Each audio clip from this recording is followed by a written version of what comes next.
Hello again, TryHard here. Today we're going to be back at you with the 1.0.7 combined with the 1.0.8 Monk class update guide.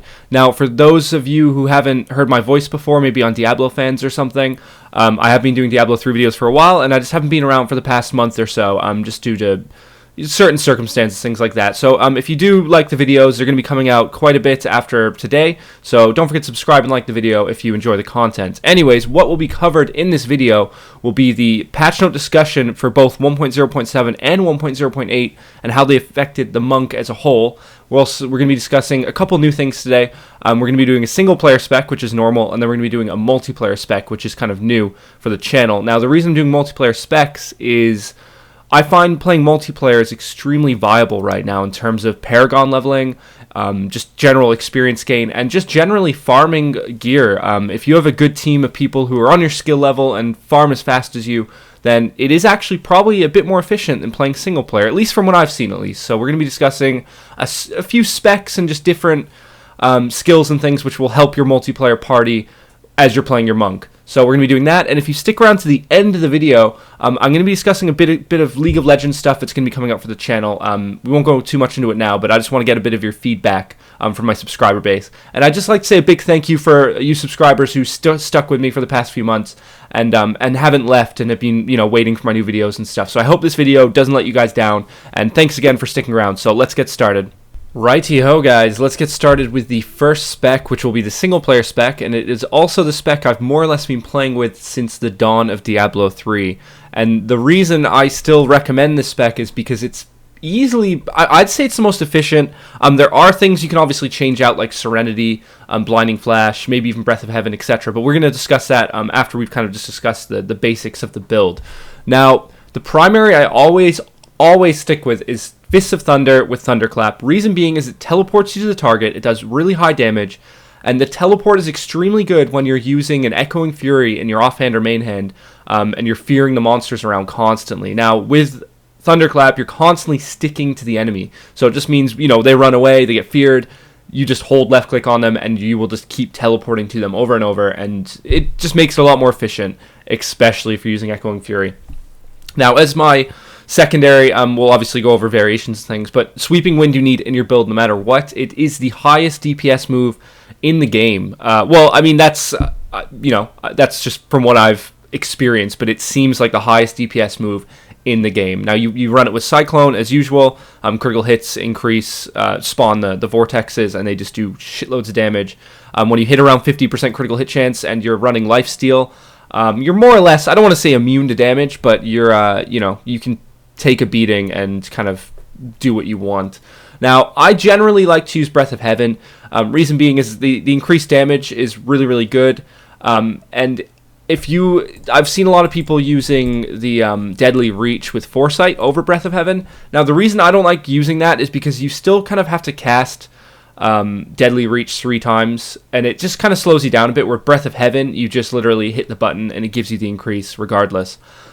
So there's no kind of downtime I'm having to attack with Deadly Reach instead of using Breath of Heaven. You can use both of them. We'll get over that, or we'll discuss that in a second.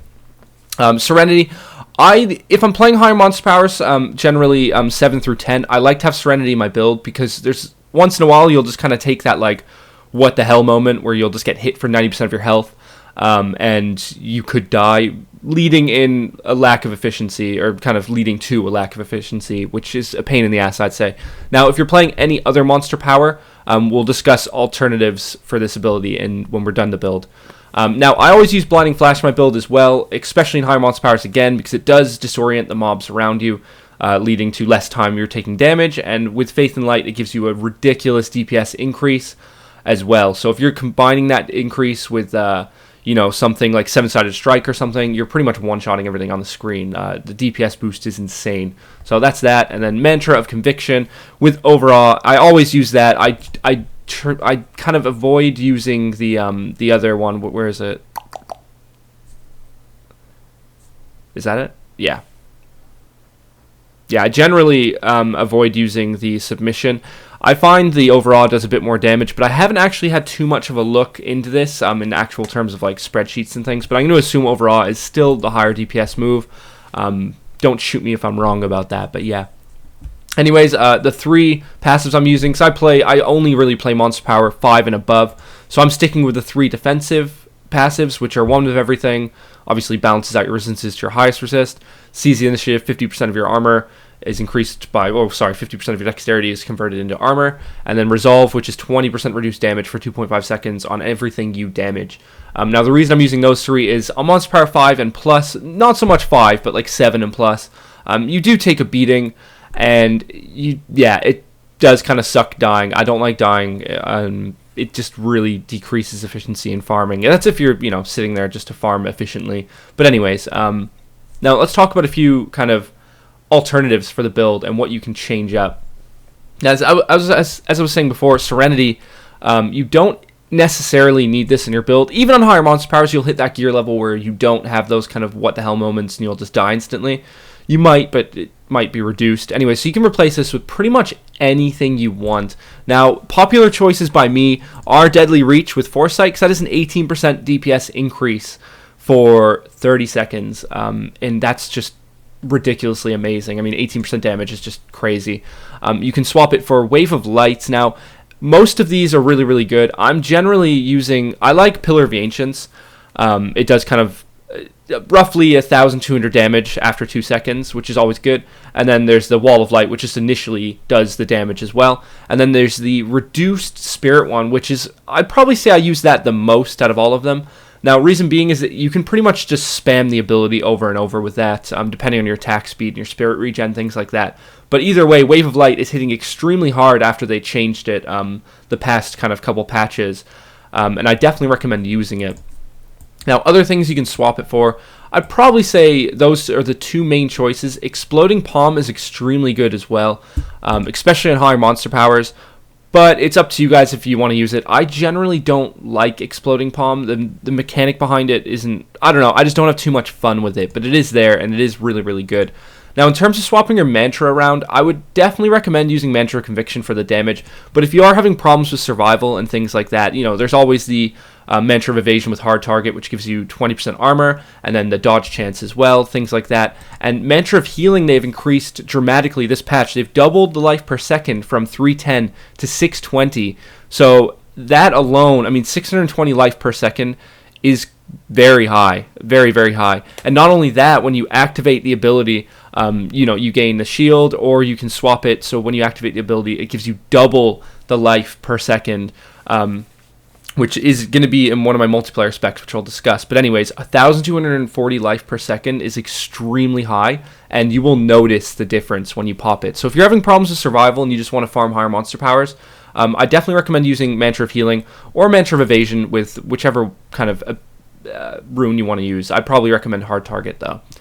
But anyways, let's talk about some quick, let me just set that back. Just some passive skills. Obviously, with the multiplayer changes, Guided Light is really, really good, but we'll talk about that more in the multiplayer spec. Either way, I'd probably recommend using these 3 if you're having problems surviving. And then if if your damage is fine, you want to farm low monster powers, Beacon of Yatar is really good, especially combined with 7-sided Strike. Combination Strike is extremely good in terms of just increased damage.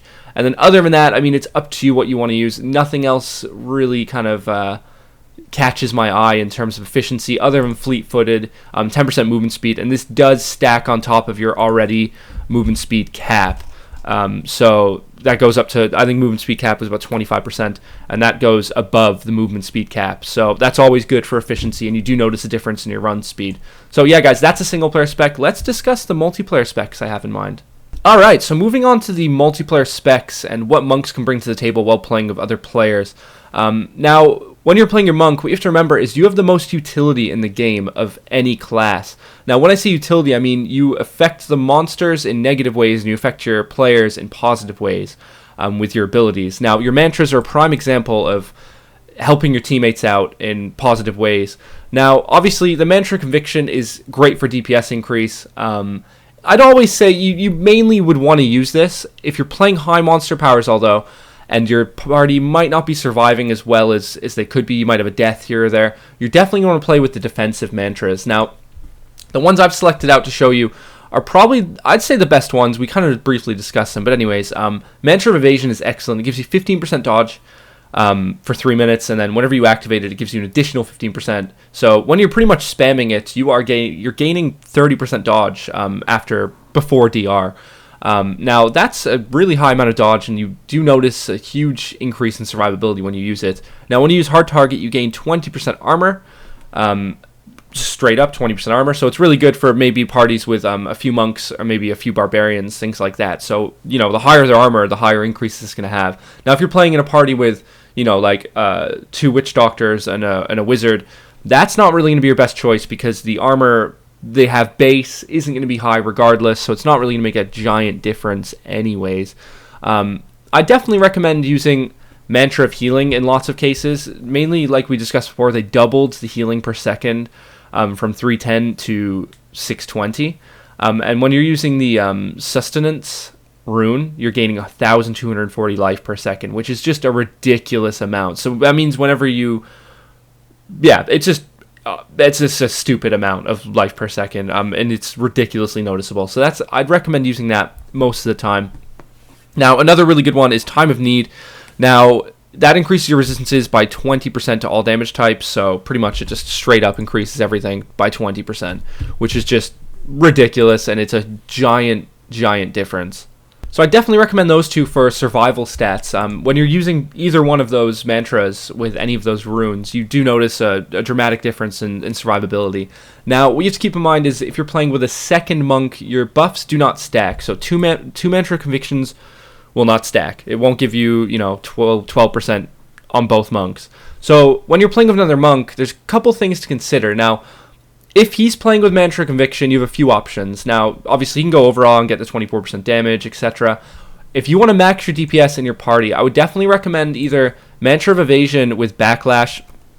It's good. I mean, whenever you dodge an attack, it gives you, it does damage to all nearby enemies. So when there's constantly people dodging attacks, the damage is, it's nice. But what you have to keep in mind with that is if you're playing with a party who doesn't have a high dodge chance, so if you're playing again with a couple wizards and maybe a witch doctor or something like that, then you're not going to be dodging many attacks, so it's the DPS isn't going to be amazing. The one I always recommend the other monk goes for, or I go for, is Mantra of Retribution with Transgression. Now if you just want straight up DPS, it gives you 8% attack speed for you and your allies, and then on top of the normal effect, which is you can reflect damage back to the enemies, which is also nice. But the 8% damage increase is what you want. So overall, you'd have you with the 8% damage increase, and then your monk friend with overall doing the 24 or 12% or 24% damage. So it is noticeable difference in damage, and that'll overall give your party a significant DPS boost. So keep that in mind. Now, if you guys are playing both defensively, if you're playing Monster Power 10 and maybe everyone's gear isn't up to par or just about there, you do want to run Mantra of Evasion, get your extra dodge on there, as well as hard targets, maybe Backlash if DPS is an issue, but yeah, and then Sustenance as well on top of that. So Mantra of Evasion plus Mantra of Healing overall makes your party pretty godlike. And then if you have maybe like a barbarian in there giving the resistance shout as well, you guys are pretty sorted in terms of staying alive. So that covers it for the mantras. I mean, again, definitely always keep in mind how you can help your party with those and how your party's doing in terms of monster power and things like that. So if you're having problems surviving, go survival, defensive. If you're having problems, well, not problems DPS, but if you're not having problems survival, go for damage, definitely. Now, the passive for Guiding Light has been increased this patch. I forget the exact number it was increased by, but I think it was like 2 or 3%. Either way, it's good. So whenever you use a direct healing skill on another player, it increases your damage by 20% and increases the damage to the other player. So this goes hand in hand with Breath of Heaven, which pretty much just heals everything around you. For a certain amount of damage, and this is absolutely fantastic in terms of increasing your party's DPS. Now, whenever you heal around them, the DPS buff will be shared for 15 seconds, and the duration of the duration of the actual buff is shorter than the exact cooldown of the heal. So that means you can have 100% uptime on that 20% damage. So you're again bringing your party just a ridiculous amount of damage. You will lose a passive, skill out of that. But the plus side is, the damage is there. So, I'd probably recommend keeping Resolve in your build, because that's reducing the damage the enemies are dealing, and that counts for the whole party as well. And then I'd swap your middle one for whatever you need to bring into the party. So like if you want a bit more damage, combination strike. If you want to survive a bit better, one of everything, or seize the initiative. So again, just kind of read the party, but I'd always definitely recommend using Guiding Light in your party, because 20% damage is just a ridiculous increase for all 4 people, and it goes on you as well, so you can't really complain.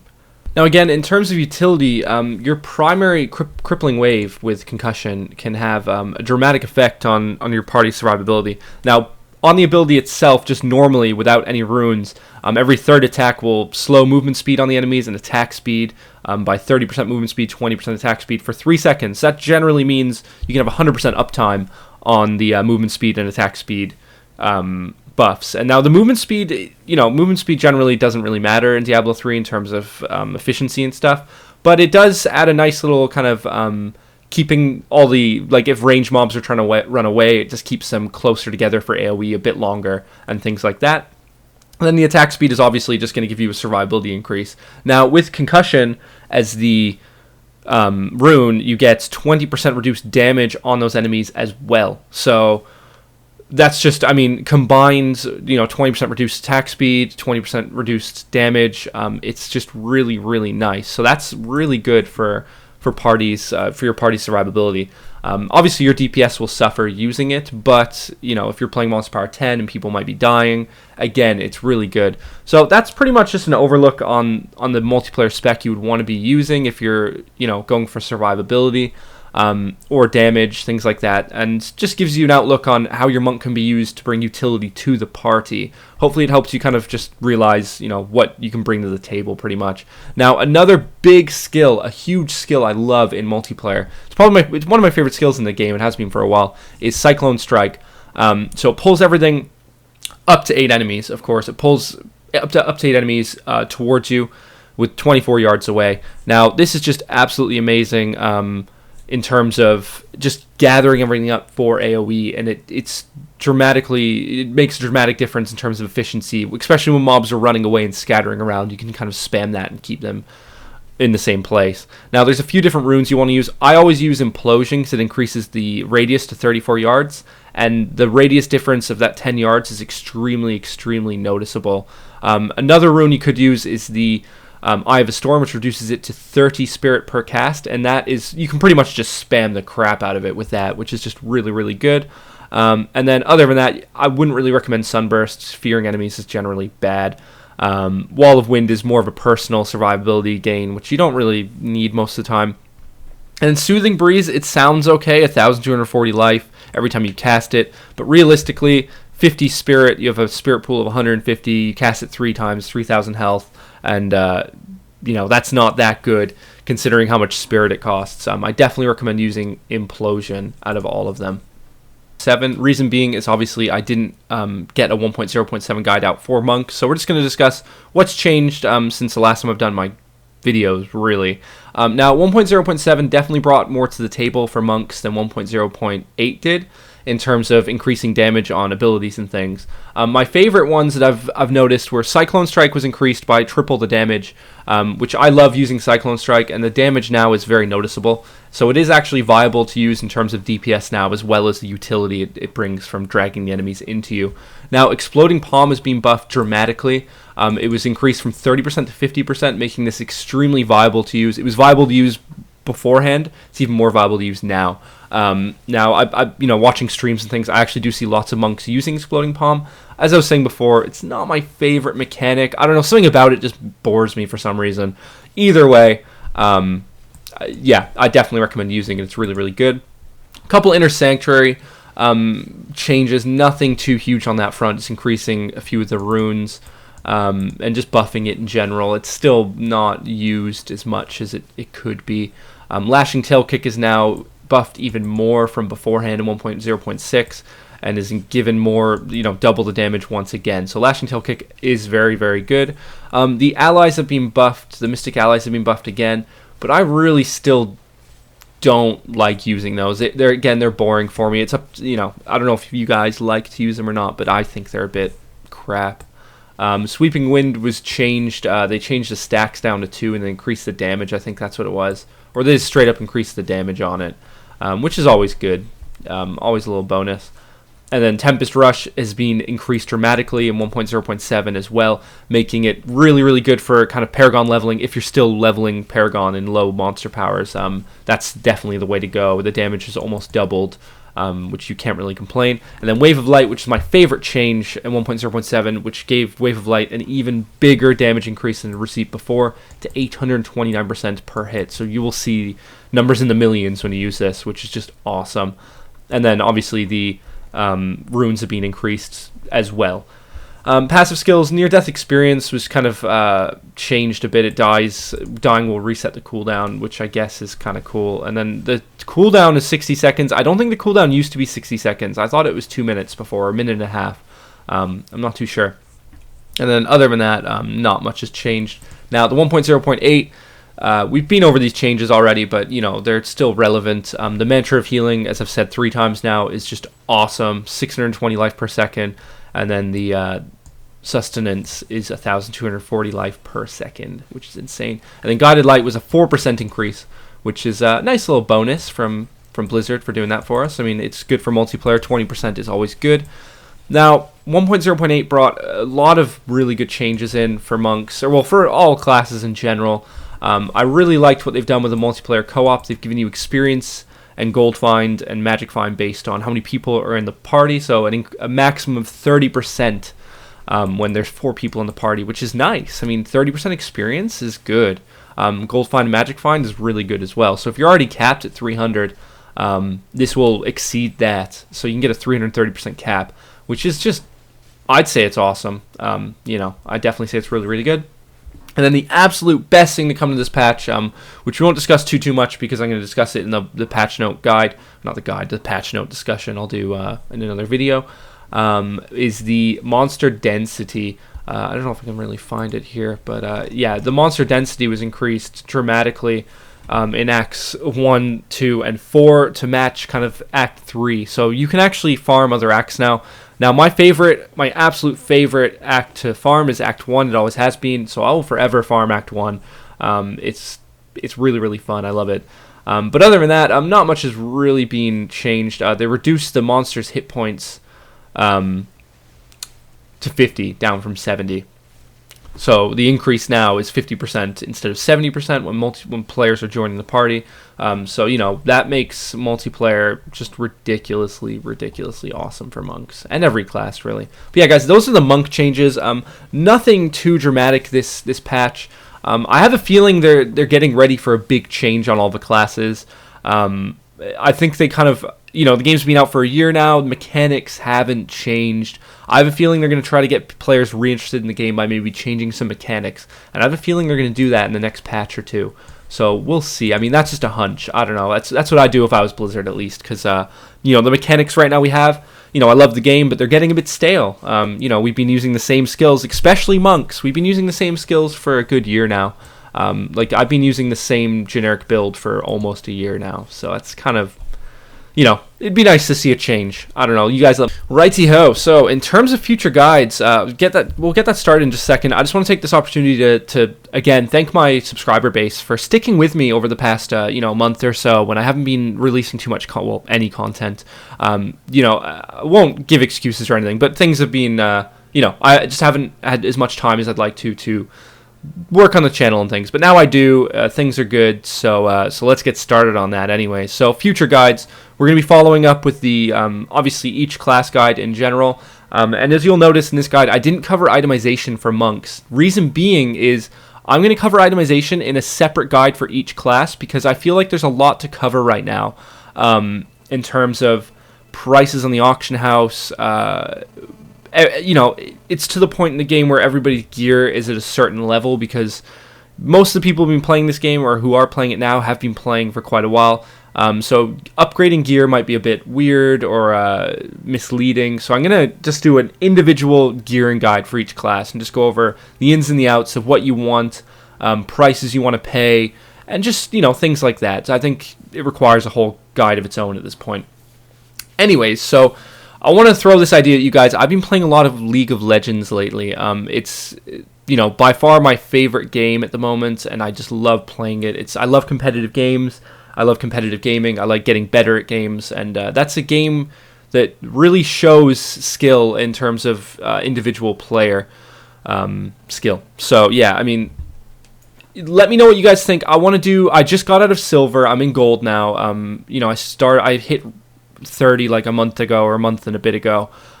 So I want to make a guide a series of guides of how to get out of the silver ELO and get into gold and then work your way up towards platinum and things. So let me know what you guys think of I had a 5 video guide planned for getting out of silver ELO, which we'll just discover.